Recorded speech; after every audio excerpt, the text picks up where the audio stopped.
Speck or two of rain showing up on Live First Alert Radar Network. One moving into Franklin right now, St. Mary Parish. A few more around the I-55 corridor in southwestern Mississippi near Pike County. A few more here on the north side of Amite County, just to the north of Liberty. As you take a look at temperatures, yeah, we're definitely hot outside. Low 90s generally across southeast Louisiana and southwestern Mississippi, with the exception of Patterson, which had that shower nearby. So maybe dealing with a little bit of some rain-cooled air there. But 93 for Baton Rouge as well as Gonzales and New Orleans.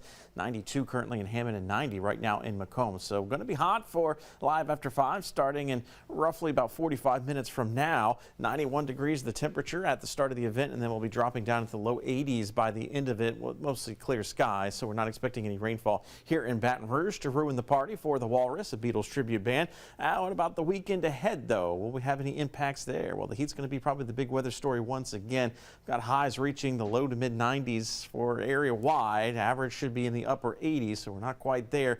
A handful of degrees above average, and we can't rule out a spotty shower or two in the forecast either.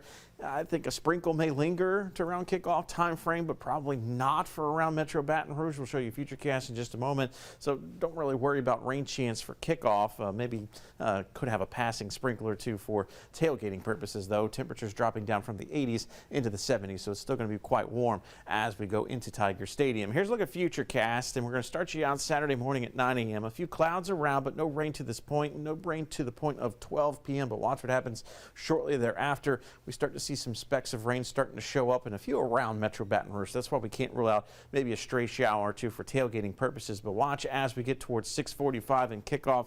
Things are pretty dry according to Futurecast around Metro Baton Rouge, but we've got a lingering shower or two around our viewing area, hence why we'll keep that 10% mention around kickoff. But then once we get deeper into the night, whatever rain is around will fizzle out once we lose the daytime heat. So we're going to kind of have a similar weather pattern for the weekend. Saturday and Sunday looking very similar with hot temperatures, but also a stray shower or two. We don't really start to see rain chances coming up until the middle of next week. This is our next disturbance, and potentially cold front works its way in. And if we can get on the back side of the cold front, drier air will work in. That's why zeroed out rain chances come into the forecast by Friday.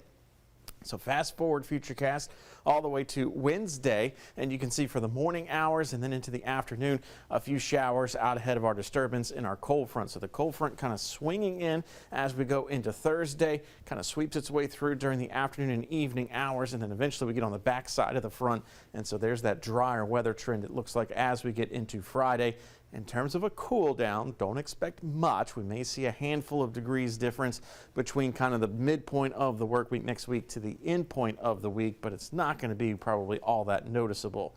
Out in the tropics, you can see where we do have Tropical Storm Gabrielle out towards the intertropical convergence zone, a couple of tropical waves, but no real concern there. Low end chance of development with one that's moving off the coast of Africa at 20%.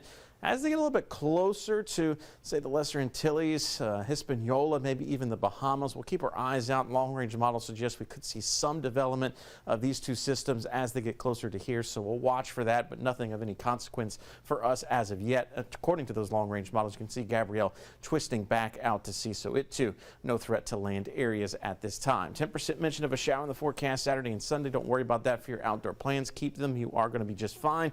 As we look towards the rest of the next week, we start to see those increasing rain chances. Again, not feeling much like fall on Monday with a high of 91, and in fact, we don't really see much of the temperature drop even after the front moves through on Friday.